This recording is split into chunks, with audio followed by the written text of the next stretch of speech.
Assalamualaikum warahmatullahi wabarakatuh. Nama diberi Fatin Farhana binti Muhammad Khalil dengan nombor metrik 98934. Pada hari ini saya akan membentangkan berkaitan dengan DSKP tingkatan 2, iaitu beriman kepada para malaikat.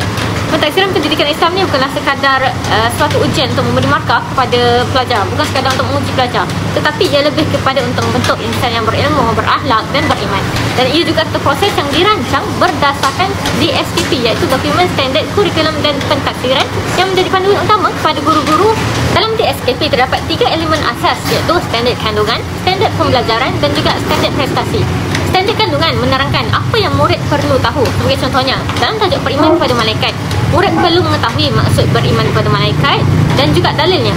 Seterusnya, standard pembelajaran pula menjelaskan apa yang murid tersebut perlu capai. Sebagai contohnya, murid perlu menyenaraikan nama malaikat dan juga tugas mereka. Guru sebagai fasilitator akan merancang aktiviti berdasarkan perkara tersebut. Manakala standard prestasi pula digunakan untuk menilai tahap penguasaan murid daripada hanya menyebut secara asas sehinggalah mampu menguraikan dan kaitkan ilmu dalam kehidupan seharian. Pentadbiran ini berlaku dalam dua bentuk utama. Yang pertama, penilaian formatif dan juga penilaian sumatif. Penilaian formatif berlaku sepanjang proses pembelajaran di dalam bilik darjah, dan ia boleh jadi dalam bentuk kuis, soal jawab, refleksi maupun pemerhatian. Penilaian sumatif pula dilakukan di akhir unit seperti ujian akhir tahun untuk melihat pencapaian keseluruhan murid secara rasmi. Seterusnya, pentadbiran dalam pendidikan Islam juga berpandukan kepada tahap penguasaan ataupun ringkasannya TP, yang terdiri daripada 6 peringkat, TP 1, 2, 3, 4, 5, 6. Daripada asas hinggalah mampu mencipta dan menilai secara mendalam. Perkara ini berkait rapat dengan model taksonomi Bloom, iaitu model yang membahagikan kemahiran berfikir kepada 6 arah. Dengan menggunakan model taksonomi Bloom ini, guru dapat membina soalan dan juga aktiviti kepada para pelajar yang mencabar minda dan bukan hanya menilai melalui hafalan. Perkara yang membezakan pentadbiran dalam pendidikan Islam adalah asasnya sangat kukuh, iaitu berteraskan kepada tauhid. Kerana kita bukan sahaja mahu murid tahu fakta tentang suatu ilmu pengetahuan, tetapi menghayati peranan mereka sebagai hamba dan khalifah Allah. Dan di sinilah pentingnya falsafah pendidikan Islam ataupun FPI yang menekankan keseimbangan antara 4 aspek. Yang pertama rohani, kedua akal, yang ketiga jasmani dan yang terakhir emosi. Pendekatan pentadbiran juga berpusatkan kepada murid, di mana guru mengambil kira keunikan setiap pelajar dan tahap kemampuan mereka untuk meneroka cara belajar dan kecenderungan setiap pelajar bagaimana untuk mengetahui, menguasai sesuatu ilmu pengetahuan. Apa yang penting adalah murid memahami, mengamalkan dan menghayati nilai Islam yang terkandung dalam topik tersebut. Akhir sekali, pentadbiran perlulah dilaksanakan dengan bersifat holistik, iaitu menyeluruh, di mana pelajar dinilai secara keseluruhan potensi mereka. Kerana kita menilai bukan hanya berdasarkan akademik sahaja, tetapi merangkumi akhlak, sasiah dan juga amalan dalam kehidupan seseorang pelajar. Penilaian ini boleh datang daripada pelbagai bentuk seperti pemerhatian sasiah, penilaian lisan, demonstrasi, ibadah ataupun tugasan secara bertulis. Dan semuanya memberi gambaran yang sebenar tentang bagaimana ilmu itu benar-benar diaplikasikan, diamalkan dalam kehidupan pelajar. Kesimpulannya, pentadbiran dalam pendidikan Islam adalah proses yang menyeluruh dan bermakna, kerana ia bukan semata-mata suatu ujian yang bertulis yang hanya hitam putih, tetapi ia adalah salah satu usaha untuk kita tingkatkan kemampuan pelajar dalam banyak aspek, seperti mendidik akal, mendidik hati dan juga meningkatkan tingkah laku pelajar yang positif. Dengan gabungan DSKP, taksonomi Bloom, pendekatan tauhid, FPI, FPK, kita bukan sahaja melahirkan pelajar yang cemerlang atas kertas, tetapi juga menjadi seorang insan yang seimbang dan bersedia menjadi khalifah Allah di bumi ini. Dalam ingin memastikan pengajaran dan pembelajaran mencapai objektif yang dirancang, iaitu dalam SP, standard pembelajaran, penjajaran konstruktif menjadi elemen yang sangat penting untuk kita titik beratkan sebagai seorang pendidik. Kerana ia merangkumi semua komponen dalam PDP ataupun RPH, rancangan pengajaran harian, rancangan pengajaran harian. Contohnya, strategi pengajaran, hasil pembelajaran dan juga kaedah pelaksanaan, di mana setiap satu perlu selari dan saling menyokong antara satu sama lain. Sebagai contohnya, dalam DSKP Pendidikan Islam tingkatan 2 bagi topik beriman kepada malaikat, standard kandungan menekankan aspek memahami, menghayati dan juga mengamalkan keimanan kepada malaikat secara beradab dan juga istiqamah.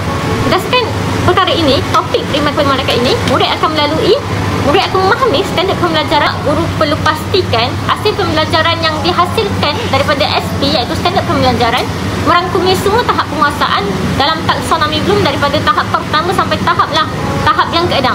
Murid bukan hanya perlu mengetahui dan memahami tentang topik, tetapi dia perlu mengaitkan, menilai dan juga amalkan apa yang dia pelajari. Bagi contohnya, murid perlu sebut apa maksud beriman kepada para malaikat, menyenaraikan nama-nama malaikat dan juga tugas-tugas setiap malaikat. Membanding beza dengan manusia, apa beza malaikat, apa beza manusia, dan juga jelaskan apa hikmah kita sebagai seorang Muslim beriman kepada para malaikat dalam konteks kehidupan seharian kita. Untuk mencapai semua aspek tersebut, guru perlu merancang strategi pengajaran yang sangat kreatif, inovatif dan memerlukan pemikiran yang kritis dan juga tersusun. Antara strategi yang boleh diaplikasikan oleh guru antaranya adalah penggunaan nota digital melalui aplikasi seperti Canva ataupun PowerPoint, ataupun pembinaan bahan bantu mengajar 3D bagi memahami nama dan tugas malaikat. Dan guru juga boleh menggunakan tayangan video yang menarik dan menjadikan isi pelajaran lebih tertarik oleh para pelajar. Dari segi kaedah pelaksanaan pentaksiran, guru boleh menggunakan kaedah formatif ataupun sumatif. Sebagai contohnya, untuk menilai kefahaman tentang maksud beriman kepada malaikat, dalil dan juga tugas malaikat yang merangkumi standard pembelajaran 3.6.1 hingga 3.6.4, guru boleh menggunakan platform seperti Quizizz, Kahoot, Wordwall untuk menguji kefahaman dan tahap penguasaan para pelajar. Manakala 3.6.5 pula yang menyentuh hikmah dan juga penghayatan, guru boleh laksanakan refleksi diri terhadap murid-murid di dalam kelas. Seterusnya, untuk standard pembelajaran 3.6.6 yang menilai adab dan juga istiqamahnya murid, guru boleh menggunakan senarai sema amalan harian yang diamalkan oleh murid-murid daripada awal pembelajaran unit sehingga akhir pembelajaran unit, di mana murid dilatih untuk istiqamah ataupun konsisten dalam melakukan kebaikan dan menjauhi kemungkaran. Dan aktiviti ini bukan sahaja menilai, malah untuk mendidik akhlak para pelajar secara berterusan walaupun bukan di dalam bilik darjah. Jadual spesifikasi ujian ataupun JSU ini dibina untuk topik beriman kepada malaikat, iaitu ia merupakan salah satu dalam bidang akidah. JSU merangkumi 6 kandungan utama seperti definisi, dalil nakli, nama dan tugas malaikat serta hikmah beriman kepada malaikat. Secara keseluruhannya, terdapat 20 item soalan objektif yang merangkumi pelbagai aras 10% item daripada aras rendah, iaitu mengingat dan memahami, manakala baki 50% lagi berada pada aras sederhana dan tinggi seperti aplikasi, menganalisis dan juga menilai. Tiada item mencipta kerana tidak sesuai untuk diaplikasikan pada soalan objektif. Dari segi kesukaran pula, 10 item mudah, 6 sederhana dan 4 soalan sukar. JSU ini membantu dalam memastikan semua aspek kandungan dinilai dengan seimbang, adil dan berpandu kepada DSKP, iaitu Dokumen Standard Kurikulum dan Pentaksiran. JSU dibina dengan keseimbangan soalan mengikut aras kesukaran, di mana saya membahagikan 45% soalan beraras rendah, 35% beraras sederhana dan 20% beraras stable, iaitu kemahiran berfikir aras tinggi. Markah juga diagihkan secara sama rata, di mana 50% untuk pengetahuan asas C1 hingga C3, iaitu mengingat sehingga memahami, dan 50% untuk kemahiran berfikir aras tinggi C4, C5 dan juga C6.